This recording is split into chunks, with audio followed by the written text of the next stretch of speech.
La direction de l'environnement organise chaque année une opération de sensibilisation à la mobilité propre dans le cadre de la Semaine européenne de la mobilité. La Semaine européenne de la mobilité est un événement qui a lieu chaque année, du 16 au 22 octobre dans toute l'Europe, comme son nom l'indique.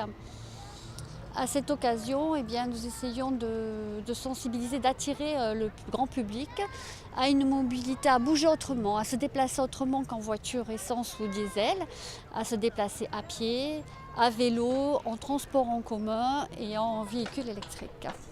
Et alors, lors de ces journées, il y a des animations pour les grands, bien évidemment, mais également pour les petits. Ah oui, l'éducation des parents passe par celle des enfants, bien entendu. Donc il y a des jeux qui sont organisés autour du vélo, de la marche à pied pour sensibiliser les plus petits. Comme ça, ils vont pouvoir inciter leurs parents à se déplacer autrement. Et lors de cette semaine de la mobilité, nous avons souhaité vous faire découvrir des véhicules 100% électriques, les véhicules qui étaient présentés lors de ce week-end sur l'esplanade du Larvoto.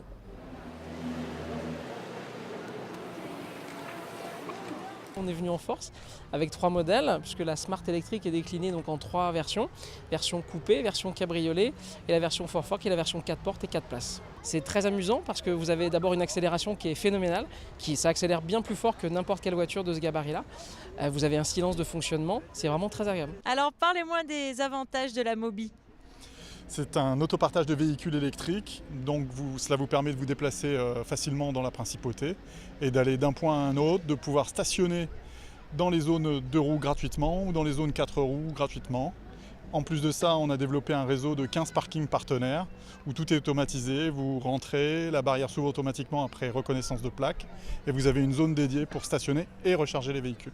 Et si certains ont adhéré tout de suite à ce déplacement éco-responsable en choisissant de devenir adhérents Mobi, d'autres ont été précurseurs en achetant directement un véhicule 100% électrique, comme Christian, qui a été le premier à conduire une Tesla en principauté. C'est un véhicule tout électrique, donc j'ai vu que vous avez regardé un petit peu, vous cherchez le moteur. Donc il est ni à l'avant ni à l'arrière, il est exactement là sous le châssis. Donc c'est un petit peu le principe des petits bâtonnets, des petites piles qui font toute la surface de la voiture et qui donnent une autonomie à peu près de 350-400 km aux alentours sur nos routes sinueuses. Ça, c'est une voiture totalement connectée qui fait des mises à jour à peu près une fois par mois. Vous avez la voiture à vous dire est-ce que vous voulez faire une mise à jour.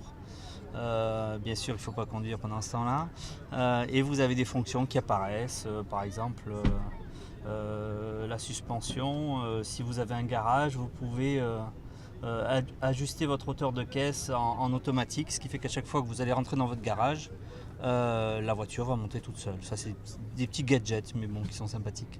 Et si les grands ont pu tester les différents véhicules électriques présentés à cette occasion, les plus petits ont eux aussi été sensibilisés aux différentes formes de mobilité grâce à divers ateliers récréatifs.